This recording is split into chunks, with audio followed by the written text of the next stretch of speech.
Now, live na live po ito, Mabsat. Senator Alad Cayetano propose snap election pang destabilize. Ba talaga? Oh, alamin natin kay Attorney Claire. Attorney Claire. Attorney senior Kamusta citizen. Sa attorney? Attorney Makalintal. Sabi niya, it cannot be snap election. It can be special election kung may nag-resign. So, out na to. Out na yung snap election. Ano yung pangalawang choice? Actually, hindi pala. Ano yung unang choice? Diba? People power. Kasi when you say instead of, diba? Pag instead of, yung alternative mong una, ang alternative mo na pangalawa pala, yung snap election. So, yung una mong choice ay people power at ang pangalawa mo, yung alternative mo ay snap election. O huwag na tayo mag-unang choice. Magsakripisyo na tayo, doon tayo sa snap election para ma-regain natin ang trust ng tao. Kung hindi pwedeng snap election, so what's your choice? Ano matitira? People power, di ba? Back to one. Back to first choice. So, kung walang iniisip, kung walang ibang iniisip, si Senator Cayetano, bakit niya babanggitin ng instead of people power? So, meron siya dito. Kaya sinabi ko sa kanya, sinabi natin dito, na wag mo na kaming bulahin. Alam namin yung motibo dito. We can read between the lines. Diba? Two choices ang binigay mo. One is the alternative, pero meron kang unang choice because you use the word instead of. Diba? So yung first choice mo is the people power. No? O people, ang mga tao, wala ng trust. So, iniisip niya people power, o wag nating isipin ng people power. So, instead of people power, mag-snap election tayo. So, nasa utak niya pa rin. Yung word at yung action. Wait lang. Attorney, ang problema, wala sa constitution natin ang snap election. Diba? Naku po naman. Oo. 10K talaga. Oo. Sige tuloy. Power. And when you say people power, definitely it will be against the president. Pag nag-people power, di naman kayo lahat matatanggal eh. Diba? Siya matatanggal. Kahit nga ayaw ng mga tao sa vice-presidente, hindi naman siya pwedeng pag-people power dahil hindi naman siya pwedeng tanggalin lang. Ang tinatanggal talaga yung puno. At yon ang gusto ni Chavit Singson. Noong siya ay nag-parade talaga, lumakad doon sa Walk of Fame. Right? Nung binu siya. Diba? Sabi niya, dapat mag-unite. Diba? Dapat mag-unite. At dapat tanggalin ang highest official. Sino ba ang highest official? Diba ang presidente? Oh. Halos pare-pareho sila ng naratibo. Oh. Kaya ito mga words mo, na meron kang Blessed Sunday reflection, Senator Cayetano, hindi mo makakaila. Ito ang gusto mo. Nag-hide ka lang sa word na snap election. Kitang-kita ba, Kulay, attorney? Diba? Alam na this. Sacrifice from people's servants.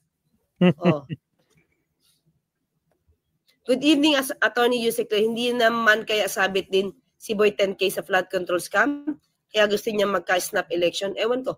Feeling ko nga, kung wala siyang flood control, baka kasi gusto niya lumiktas siya sa 10K. Para pag may tanggal lahat. Although it's impossible naman. Sabi ko, wishful thinking lang yun eh.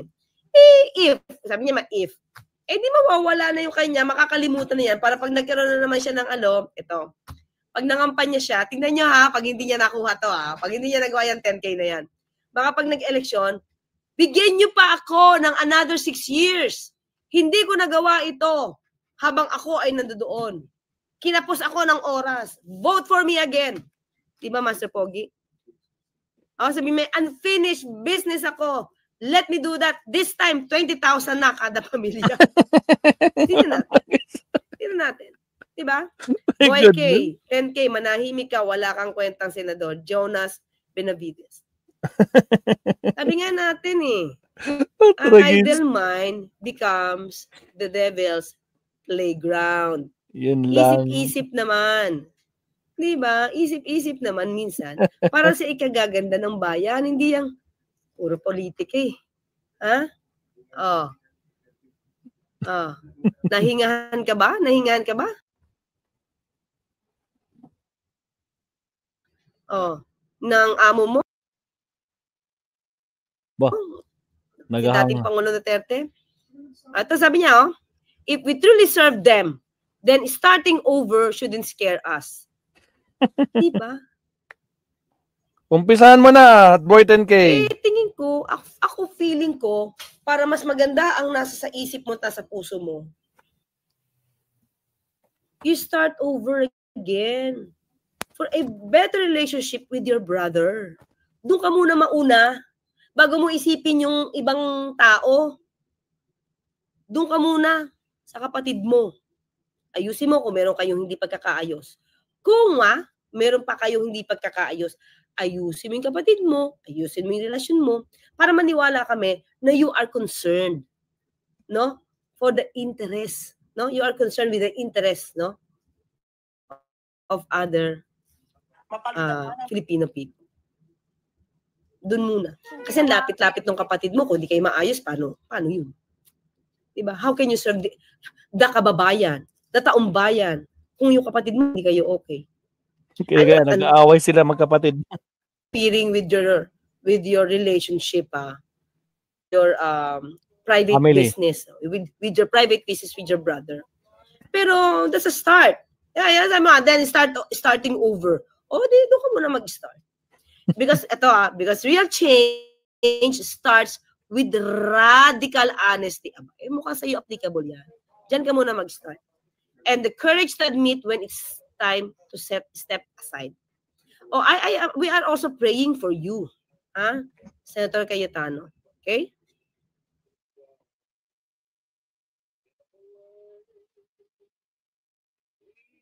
Nawala okay. Magandang gabi, Attorney Claire. After 6 months, I'm back. Ay, salamat po. Ingat po. Bakit naman? Mabait naman yun, di ba? Siguro lang si Lolo Chavit. Lang siya. Marubdob lang yung damdamin. And I think, hindi niya siguro nakita na I did not accuse him sa weteng. May message lang dito, may comment. Tama ba to? Comment. Dito sa comment, yun lang yung binasa ko. Baka hindi sa kanya yon ipinakita. I did not accuse him that he's a wedding lord. Meron, katulad yan, kay Tony Falcon, binasa ko. Yun lang yun. So si Lolo Chavit, huwag ka magtampo sa akin. I'm just a girl. I'm just a girl. So don't be Lolo Chavit. Okay? Sige.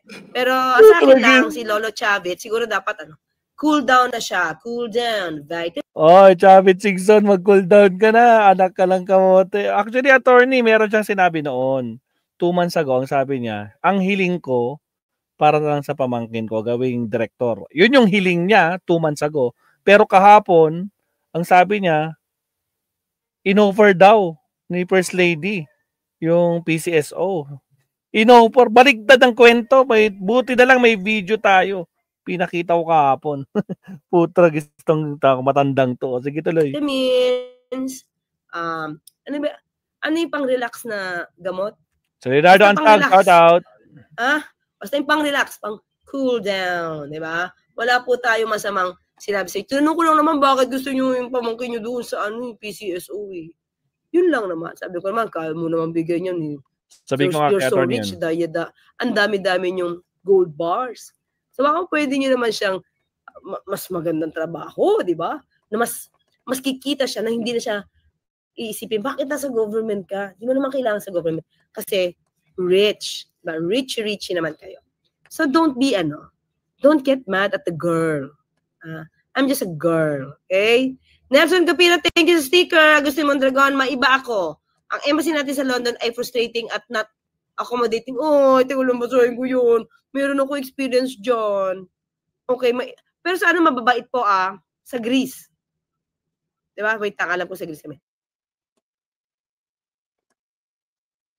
Sa Athens, mabait. Oo nga, Greece nga, Athens. Sa Athens, hindi, nasa sa Athens, mabait sila. Nandoon. Dito, medyo hindi rin ako. Napaiyak ako dito sa London. At that time, that's bago mag-pandemic yun, 2019. Napaiyak nila ako. That time, 2019. Sinawalan kami 4 na passport. Akala siguro ng mga nagpipickpocket. Akala siguro nila, pera kasi nasa pouch. 4 passports namin. Tanggal. Sinreport ako sa kanya, napaiyak ako. Pareho tayo, Agustin Mondragon. Sige nga, tatry kong paratingin. Promise, hindi ko alam kasi ako may experience kayo. Pero 2019 yan. Baka naman kasi bago na. In-experience mo pala. Sige nga, wait lang. Sige nga. Isusumbong natin to. Okay, Ma'am Tez.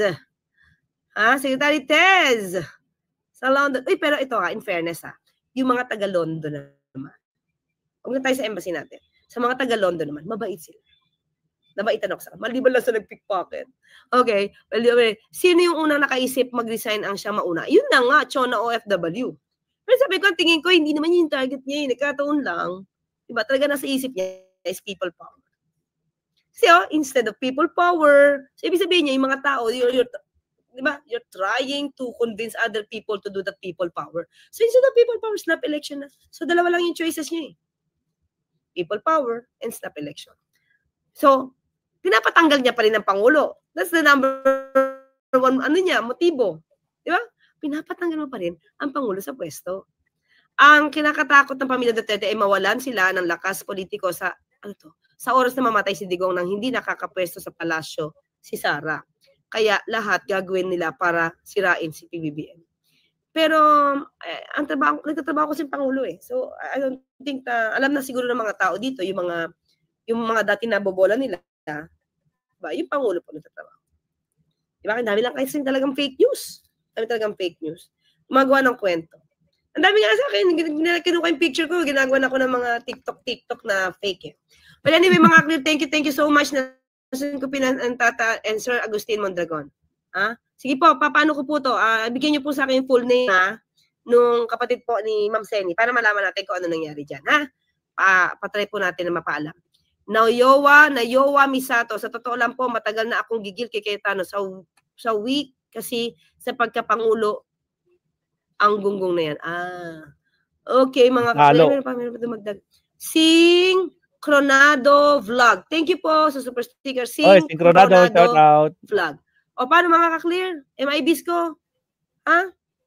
Thank you so much. Baka konting pindot dyan ng like.